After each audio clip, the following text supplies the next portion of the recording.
Hello दोस्तों, मैं हूं आपका दोस्त एडवोकेट शिवेंद्र प्रताप सिंह। आज हम आपको बताएंगे 498A के केस हो जाने के बाद मैक्सिमम केसों में पति पक्ष को सबसे ज़्यादा टेंशन अगर जिस बात की होती है वो यह है कि कोई घर में तैयारी वाला लड़का है, यानी कि पति के अलावा जो देवर हैं या ननद जो कि प्रतियोगी परीक्षाओं की तैयारी कर रही हैं, जिनकी पढ़ाई लिखाई चल रही है, उनका नाम एफआईआर में आ जाना ही पूरे घर को टेंशनाइज्ड कर देता है। तो ऐसी स्थिति में क्या उनको टेंशन लेने की ज़रूरत है या नहीं, या फिर आज का जो प्रमुख सवाल है कि अगर धारा 85 बीएनएस यानी कि वर्तमान समय में अगर कानून की बात करी जाए जो कि दहेज प्रताड़ना के लिए है, या पति पत्नी डिस्प्यूट में जो एफआईआर होती है उसमें जो धाराएं लगती हैं, जैसे कि 85 हो गई, 74 हो गई, 115 सबसेक्शन 2 हो गई, 351 सबसेक्शन 2 हो गई, 351 सबसेक्शन 3 हो गई, 352 हो गई, भारतीय न्याय संहिता बीएनएस। ऐसी स्थिति में या फिर अगर पुराने केस की बात करी जाए जैसे 498A, 323, 504, 506, 406 आईपीसी, 3/4 डीपी एक्ट वगैरह वगैरह, तो अगर ऐसी एफआईआर आपके भी फैमिली मेंबर्स के खिलाफ हो गई, उनके विरुद्ध हो गई,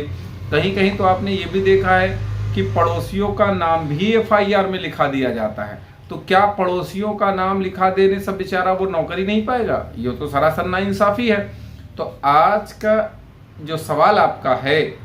इसका जवाब भी दूंगा, और साथ ही साथ मैं हाई कोर्ट माननीय इलाहाबाद हाई कोर्ट के एक ऐसे दमदार जजमेंट के बारे में आपको बताऊंगा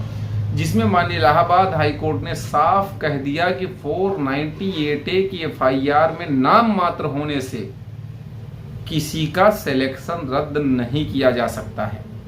कहने का मतलब ये कि जो तैयारी वाले हैं लोग हैं, चाहे वो पति हो, चाहे पति के घर वाले हों, पड़ोसी हो, रिश्तेदार हो, नातेदार हो, फैमिली का कोई मेंबर हो, कोई भी व्यक्ति हो, अगर वो टेंशन में है कि मेरे खिलाफ एफआईआर है, मेरे खिलाफ फर्जी एफआईआर हो जाएगी, तो उसके इस टेंशन को आज का यह वीडियो आपको बहुत ही कम कर देगा, आपके टेंशन को।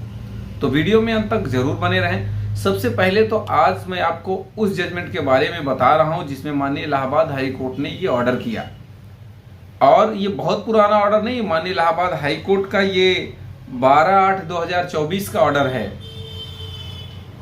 यानी कि आज से लगभग मान के चलिए कि 10 दिन पहले का ऑर्डर। अब 10 दिन पहले का ऑर्डर है, और ये केस का टाइटल भी आपको बता दूं, रिट ए नंबर है 12055 सन 2024, Babu Singh versus state of UP and other. अब इस केस में हुआ ये था कि देवर के खिलाफ भी एफआईआर हो गई, क्वेसिंग भी हुई। अब देवर ने या देवर के अलावा जो भी पारिवारिक सदस्य हैं या 498A की एफआईआर को क्वेसिंग में डाल दिया गया। क्वेस कराने के लिए उसमें स्टे भी चल रहा था। इसी दौरान देवर का सिलेक्शन हो जाता है, उसको नौकरी मिल जाती है।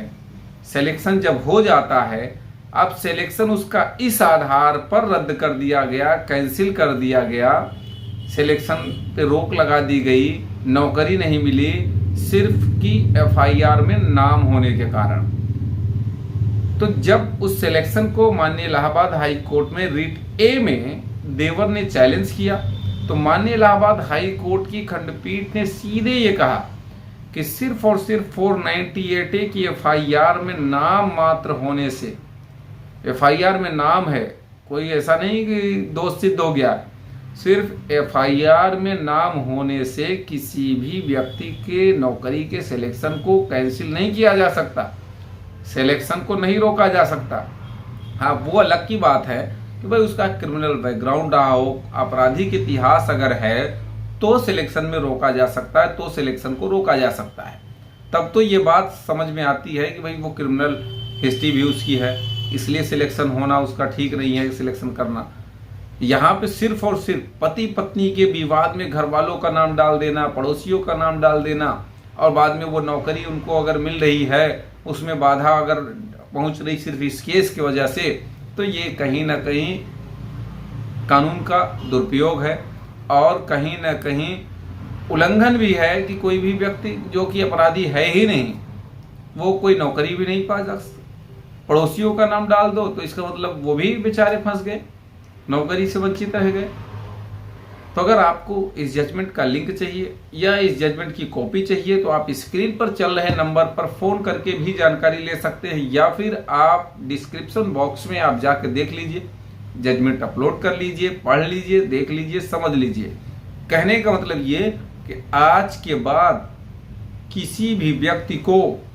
नौकरी में टेंशन अगर ले रहा है सिर्फ 498A की वजह से, तो वो टेंशन वो भूल जाए, खत्म कर दे, वो उसको नौकरी मिलेगी। खूब मन लगा के पढ़ो।